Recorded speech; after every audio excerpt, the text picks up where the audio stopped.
Napansin ko sa ibang wiring ng ibang motorsiklo mga kalikot, tulad ng mga China brand, and Rusi, and sa mga Rakal, at iba pang mga motor tulad ng mga TMX 125 Alpha, at iba pa rin mga motor na yung nakakonek sa negative ng battery. Yan. Which is tong solid green na to, itong malaking green na to. Yan. Dito nakakonek sa body ground. Yan. Sa housing ng starter motor.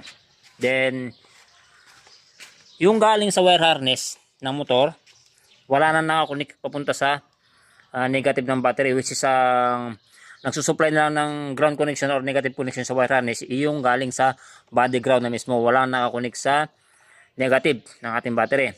So ang ginagawa ko dyan mga kalikot, nagdadagdag ako ng negative wire connection.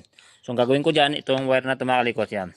So kukuha ko ng, or mag-i-splice ako alin man sa negative wire tulad nito, green, yan. Magdudugtong ako ng wire dyan.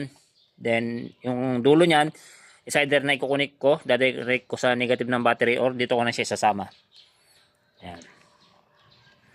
Tapos, electrical tape lang yan. Or, minsan ginagawa ko dyan, nilalagyan ko ng I-terminal, dinadirect ko dito. Mas maganda yun yung may I-terminal ka, tapos dito may ikukunik sa mismo negative ng battery.